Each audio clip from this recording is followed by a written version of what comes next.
Hi everyone, welcome to Veronika Hug. Today I'll show you how you can make such patterns with Tunisian crocheting this time. So you can definitely very easily make amazing effects without having weird things going on the back of your fabric or your piece. As you can see here, it's very neat and it won't bother you when you wear it. So for today, I'll show you this style and I'll show you the very clean inside that I'm really proud of. So I think it's really interesting. And also I'll show you different stitches today, something I call a knitting stitch, and you can see it on the hat that I already did. So that's this one, and it's obvious why I call it knitted. It has the same effect as if we were really knitting, and the reverse stitch is what I'll do for the hearts that you see on here. So that's what you see with the pink. So those are the two stitches we're doing together.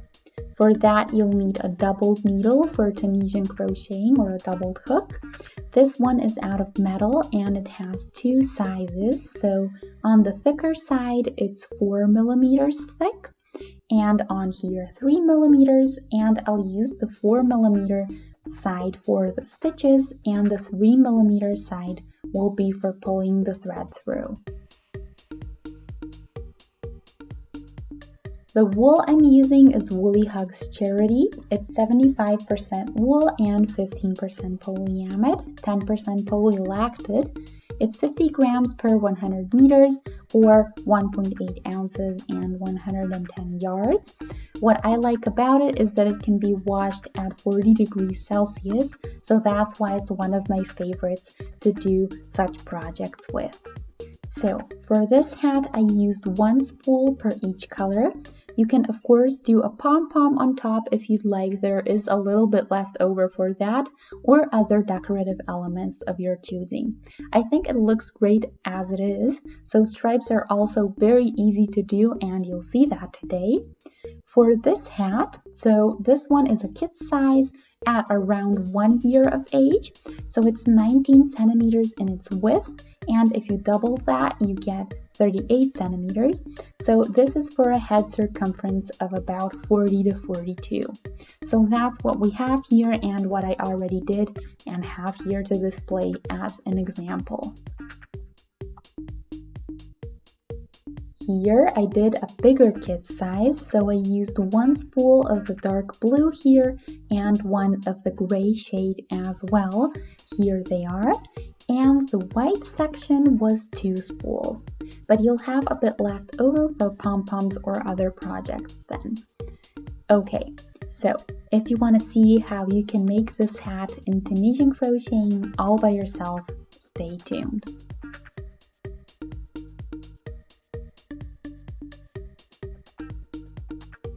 So let's start with some chains. And you have to take care that you stay loose now so that you can finish these stitches in the end very neatly and get a great result.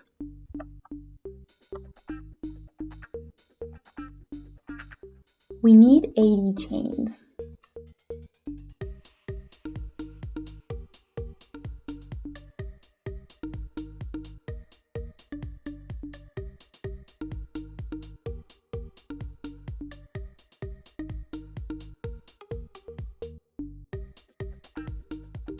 $20,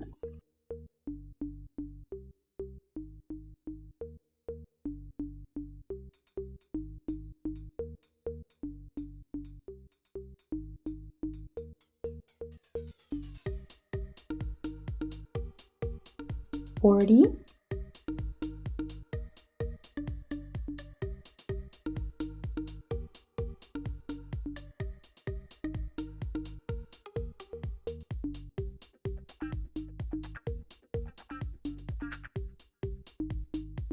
$60,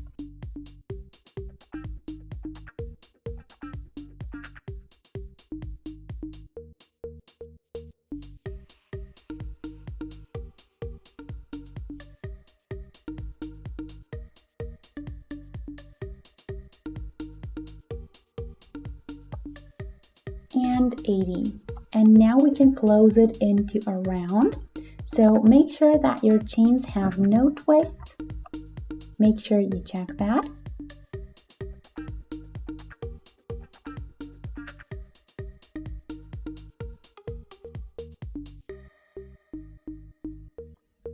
Go into the back section here and close it with a slip stitch.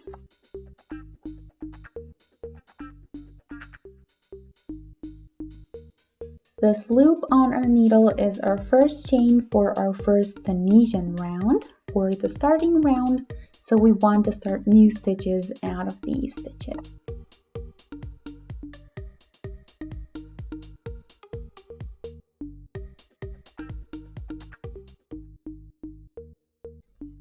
And you leave them as loops on your needle.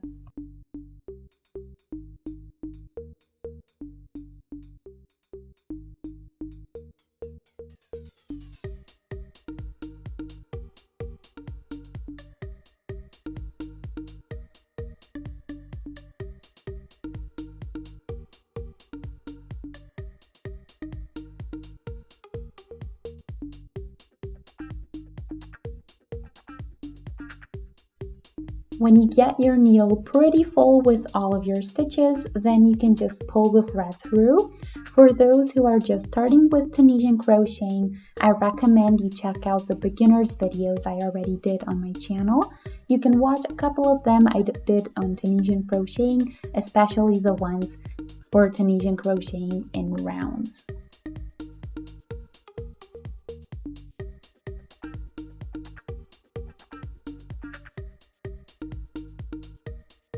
Okay, so I have enough stitches on my needle. Now I'll take my white yarn and I'll pull the thread through them.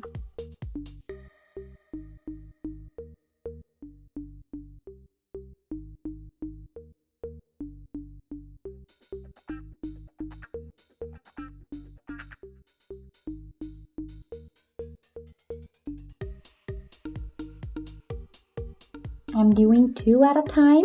Just the first one goes on its own and then always through 2 at a time.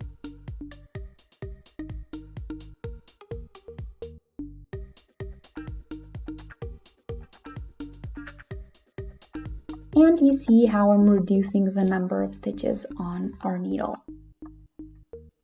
When I have just 2 left, I can turn my needle and start over. Of course, I could do the 2 as well, but I find it a lot easier and neater to do it this way. Otherwise, it can kind of get tricky with having some stitches with unnecessary tension. So I always leave 2 and then I start the new loops or new stitches.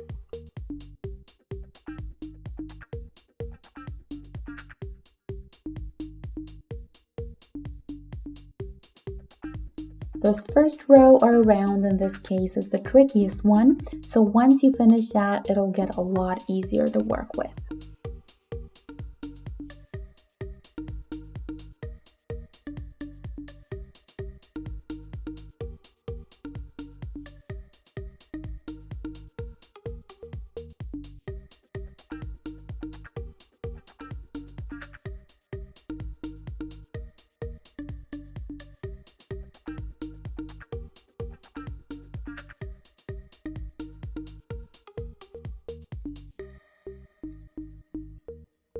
So how often you switch is completely up to you. You can do less stitches, of course, but I think it's a lot faster and a lot easier if I have the needle really packed and then I turn it. I just think it's a lot faster that way. That's of course up to you, so it doesn't change the end result either way. Just decide whichever you think fits you more.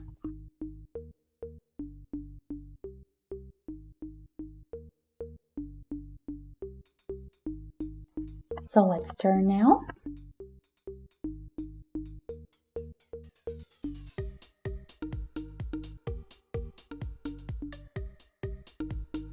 I'm taking the white through so that we can continue.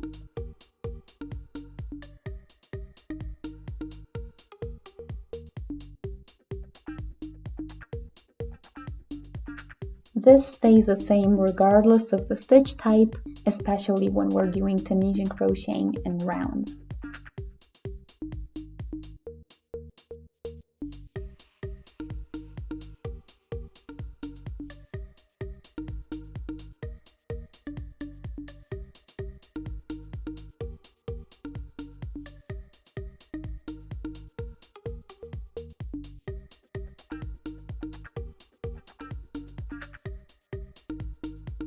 I like to take this out of the side section of the stitch because then you get this, and I just think it looks nice. It's a bit stretchier too, but if you don't want that, you can just do it the regular way to avoid this effect.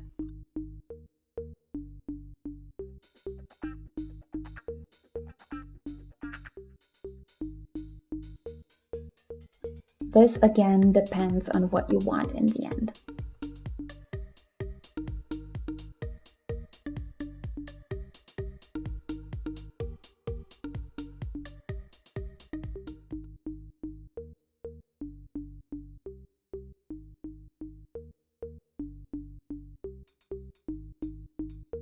Make sure you're working loosely all the time so that you don't have unnecessary tension.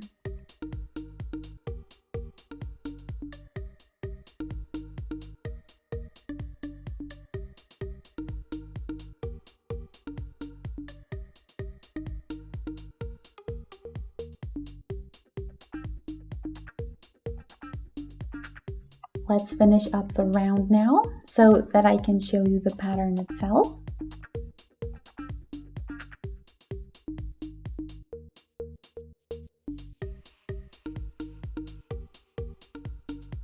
So this is the base round, so we always need this before we start patterns if we're doing Tunisian crocheting.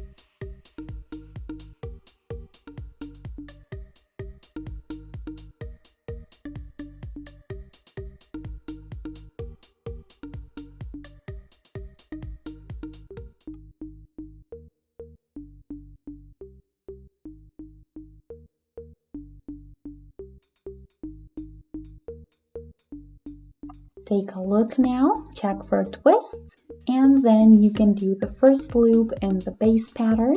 So you go through and you take the thread through. I'll do it slowly so that you can follow.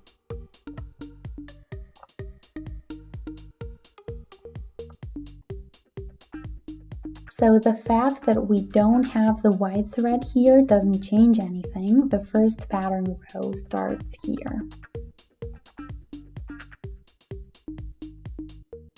The second stitch is a reverse stitch, so it's the white section that you see on here.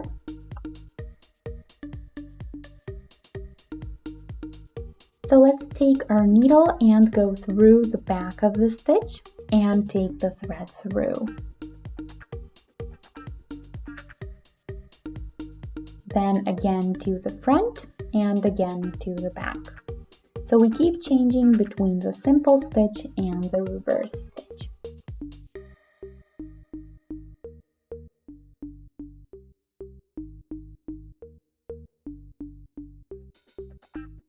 And just keep changing.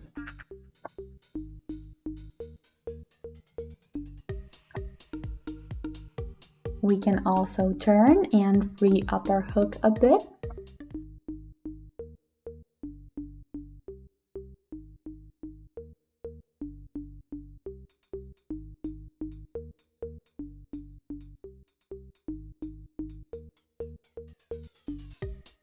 In this row, you don't have to pay any special attention to the back row, so it's just like we always do it. I will hide this hole here with the beginning thread that I will weave in the end, so this I'm gonna do at the same time. Hide and finish up.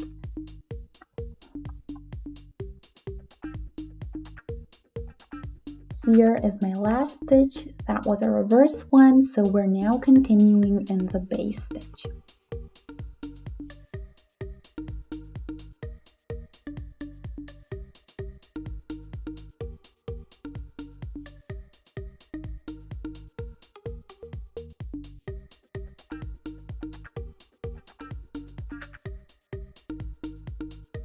Again, reverse stitch followed by a simple stitch.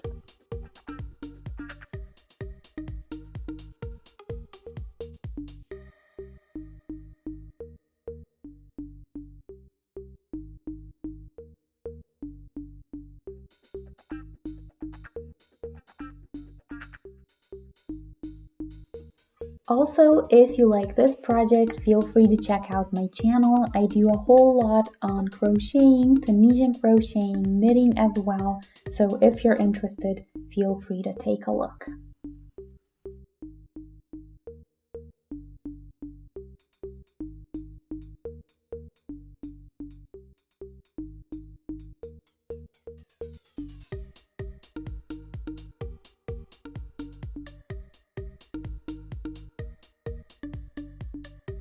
Now you can already notice that it is much easier to work with after the one beginning round.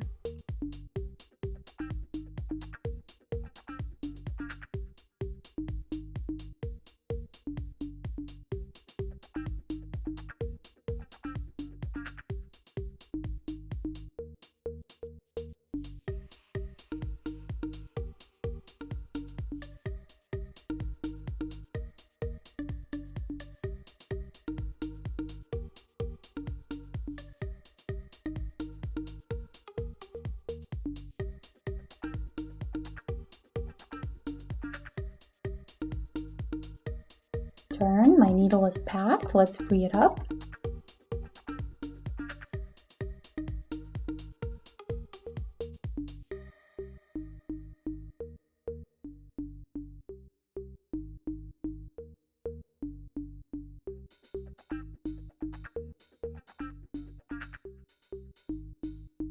And these reverse stitches are preventing the whole thing from rolling up.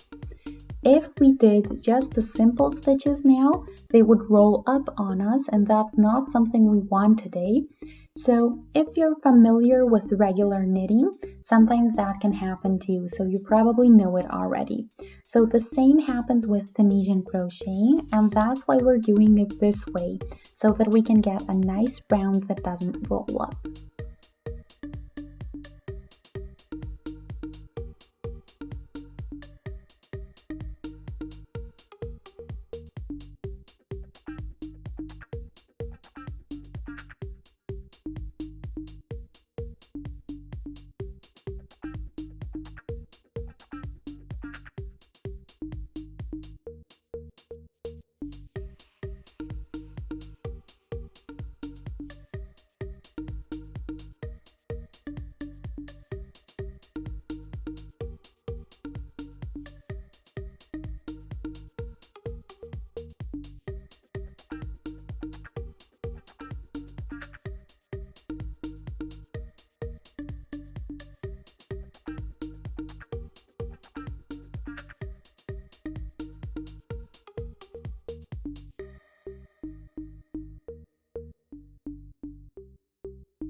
One more time, reverse stitch, and since we started with a simple stitch, we can now go through and start with a simple stitch in this next round as well. And I'll do the second round the same way as the first one.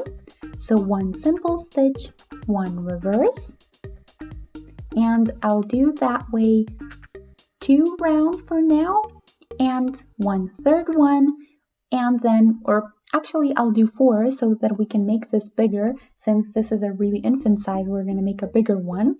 Since we're doing a bigger hat, let's do 4, and let's do that, and then we will get back to the pattern together.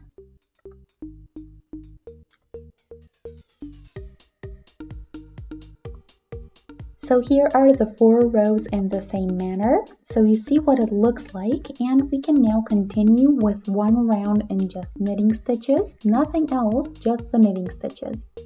So if you don't know those already, I'll show you how to do those. They're actually really simple. So you go through the stitch, but go through the back this time and take your yarn with you. So with a simple stitch, you went something like this. And now you're going under this section here and you take the yarn with you.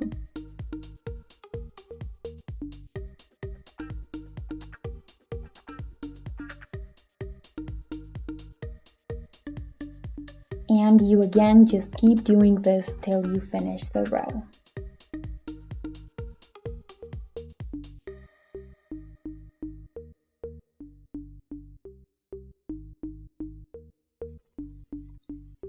The name is because the effect is like it's knitted, which you can see in a moment.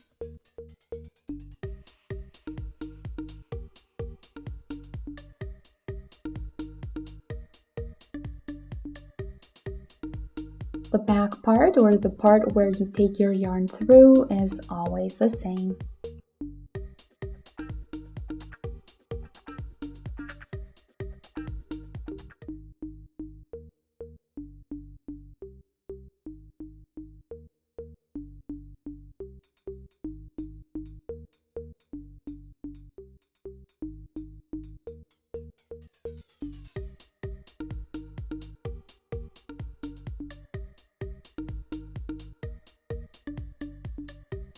And you see here what I mean when I say a knitted stitch. If not, we will see it more clearly really soon.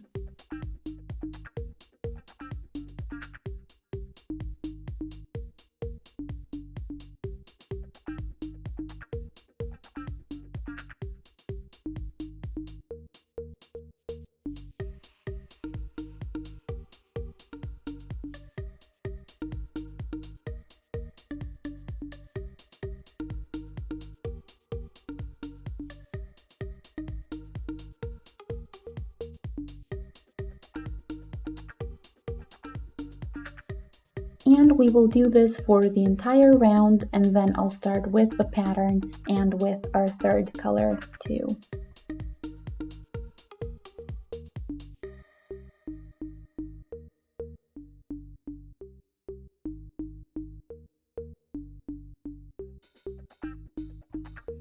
Okay, so we are now done. You can see on this example here how I did the 3 rounds in white and the 3 rounds in brown, so the stripes that keep changing, and it's again just knitting stitches all over.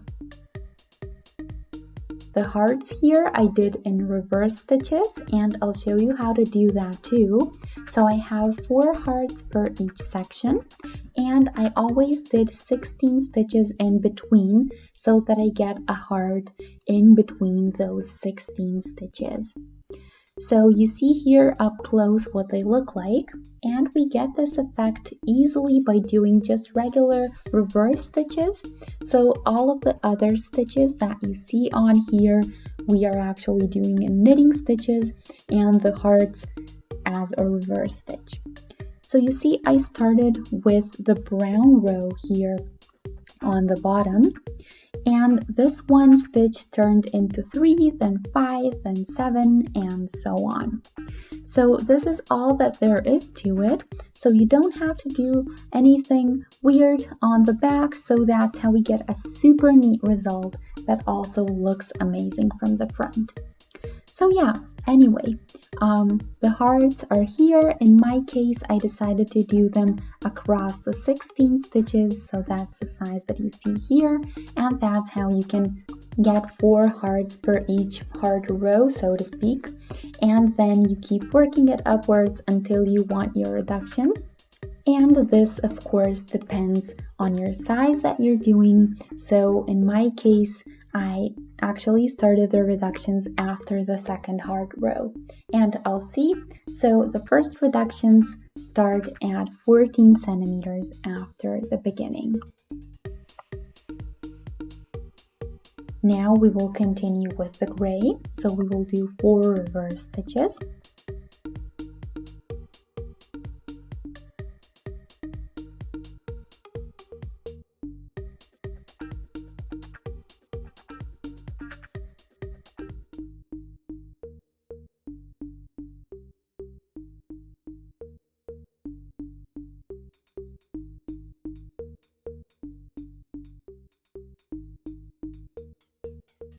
and then 4 knitting stitches,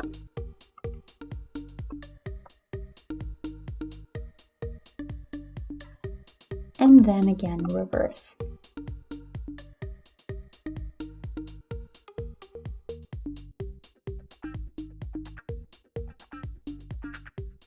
And 4 knitting stitches,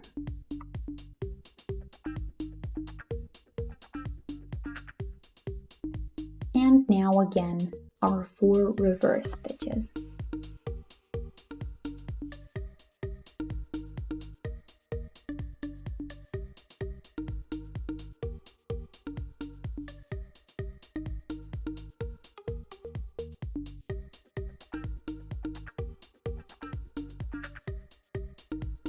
And you see that the back row is again the same way, and this will always stay this way too.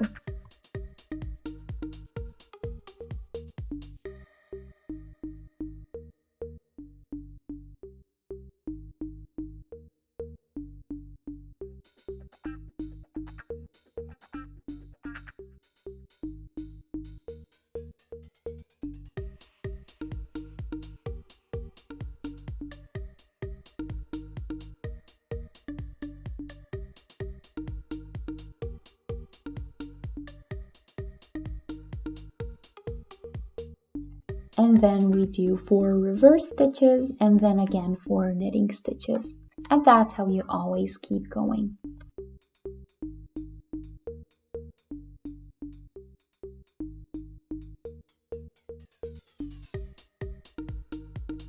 Also, make sure that you take the white yarn through the back when you finish your 4 stitches, so that way you'll always know where to continue. So you don't want to start or end with 3 and then have to start with the 4th one and then continue. It's just easier if you do one whole section before you turn. Also, avoid doing that where you change to the next row just to keep it neat.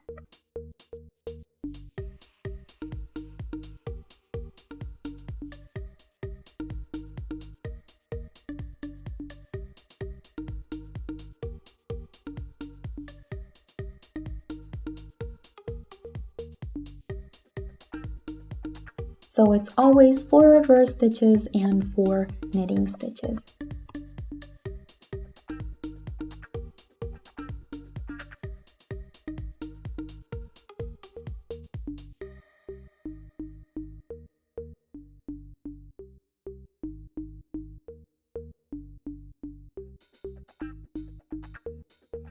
And we continue with 4 reverse stitches. And I'll free up my needle just like I did so far.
Four reverse stitches. Since we had 80 stitches total, we will now finish this row with the knitting stitches.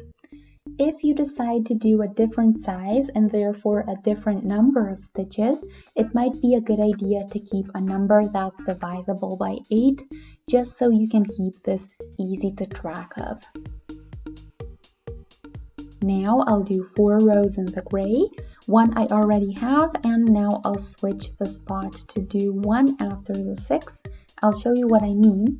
So we are starting with 3 reverse stitches this time, and then we start the 4 knitting stitches and 4 reverse stitches that keep changing.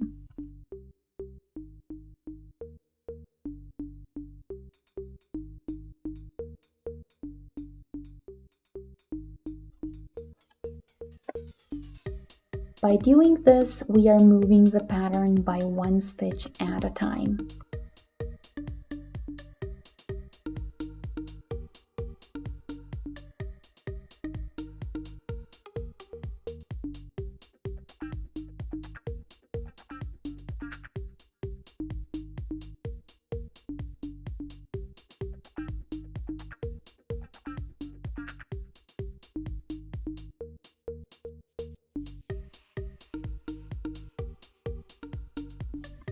When I do the 4 rounds, I'll switch from the gray to the blue, and then I'll change the pattern and work it the other way around.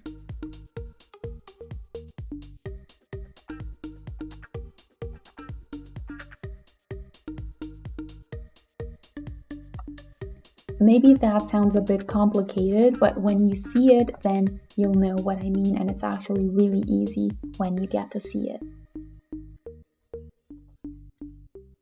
So 4 rounds to the right and then 4 to the left, and we change the color. And that's how we go up all the way until we begin with the reductions.